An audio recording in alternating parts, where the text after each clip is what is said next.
Hello, Bluebaggers, and welcome back to Bluebaggers Edge.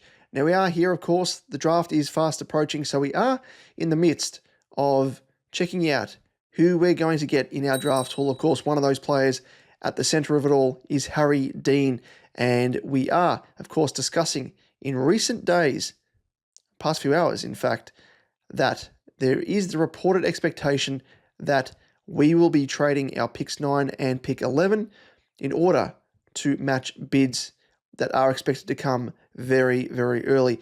Now, reportedly, Essendon is prepared to give up picks 21, 27, and 30 and get our pick 9 in return. Likewise, as well, North Melbourne are prepared to deal pick 25 and a future second round pick.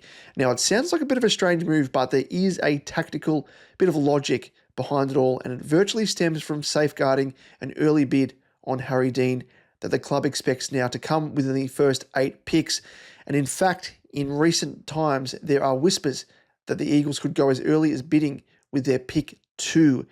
And if that were to happen, it would absorb both our picks 9 and pick 11 and push out the return compensation pick to what Cal Twomey says is a bit of a dangerous area of around pick 30. And it is dangerous in the sense that if Ison gets bid on in the early picks around the 20 mark, we may not have the required points to match the bid without going into potential draft deficit, which is something that we definitely don't want to do when we actually just want to accrue as many points as we can to match bids on Cody Walker in 2026.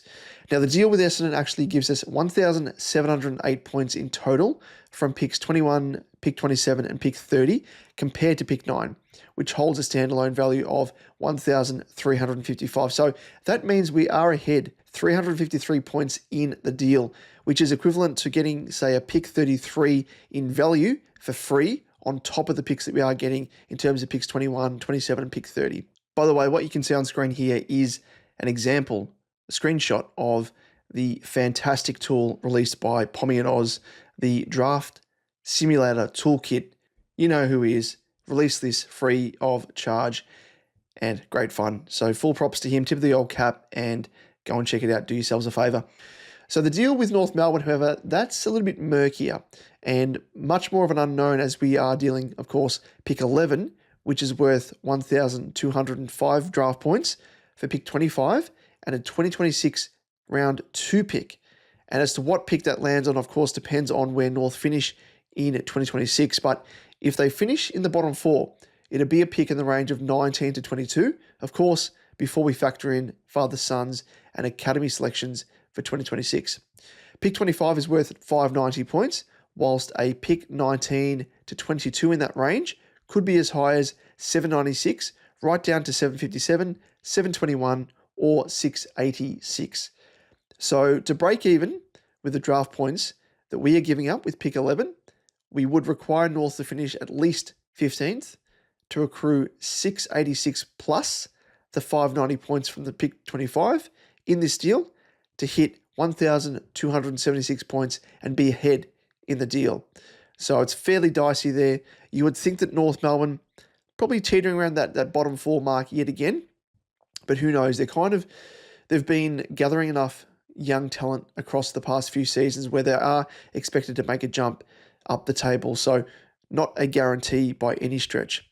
But I think in this case, I must admit that Nick Austin and the recruiting team are using it as insurance for next year in case that we need the extra draft collateral to trade in order to move up the draft board to match what many are expecting to be a top 2 bid on Cody Walker.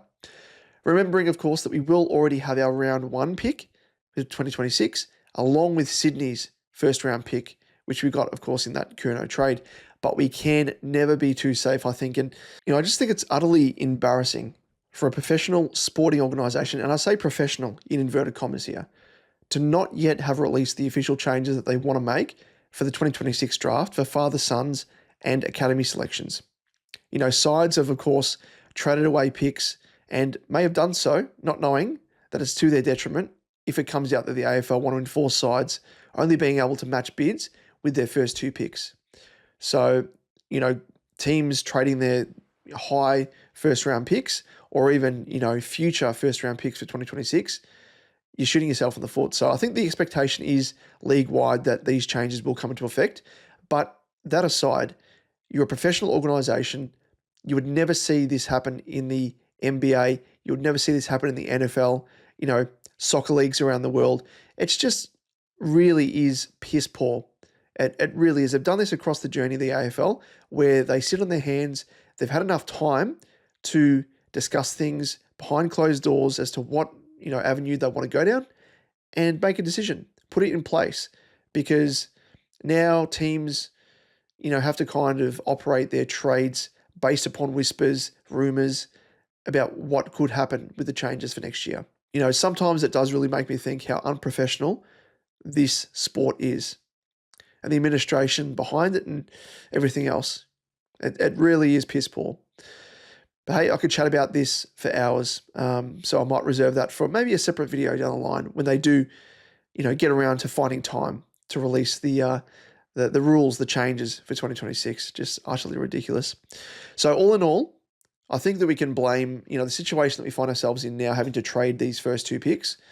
We can blame the Eagles for being absolute arseholes in this situation, for ruining our plans, which would have been, I think, expecting Richmond to place the earliest bid on Harry Dean, which would have seen picks 9 and 11 get absorbed, of course, but getting back around about a pick 20 odd in return, which we, could have used on another youngster. But, the expectation, of course, is that Ison slides as well past pick 20, but we'll likely only be able to select a youngster in the 3rd or 4th round, courtesy of this move from the Eagles. A dick move. We'll call it a dick move because that's what it is. But what's particularly annoying is how Dean has rocketed up even further up the draft board, and yet the Champs' last game was played back in July, and the Coach League, that ended in August. And then adding on top of this as well, Dean, of course, was injured and unable to test in the draft combine back in October. Yet he keeps rising from outside top 10 calculations to now a potential pick 2 bid. We all know that hands down he's the best tall defender in the draft, but that is ridiculous. And for that, the media is to blame as well, largely by drumming up, scenarios and having been the first to report weeks ago about the potential for West Coast to use their, first couple of picks on a Dean bid. But, I guess being pragmatic about things, as frustrating as it is, at least at the end of the day, we'll be getting the best defender in the draft in a position that we've been crying out for supreme talent in. So all in all, factor in, we're going to be in Dean, a top 3 pick in Jagger last year, and then of course Cody Walker as a potential top 2 in 2026. It's fair to say the shelves featuring our next generation of talent and superstars is being well stocked. So give us a little bit of something to look forward to for the future. And yes, we've lost a key cog, if you want to call him that, in Charlie Curnow. We've replaced it with some top-end talent that a lot of teams won't have access to when Tassie come into the competition. But let us know your thoughts, as always, in the comment section down below around the moves that the club is making. Do you agree? Or do you think that we should just, take the risk and, wait and see as to where the bid comes? And I think that's kind of what's going to happen. They're not going to trade before the draft kicks off. They'll wait and see, if this bid comes early on from the Eagles, that we've already discussed it with Essendon, we've discussed it with North Melbourne, and if we need to pull the trigger, then we'll do it.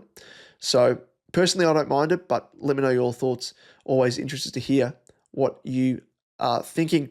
And don't forget, of course, to like the video and subscribe if you are enjoying our content to help us hit our 1K subscriber mark by draft day. Now, we're only 6 subs away, last I checked, so we're so close, less than a day out from the draft. Can we do it? Well, the fate is in your hands. Help us get there, and of course, we really do appreciate your company and your support as usual. But until next time, we'll catch you in the next one. Go Baggers.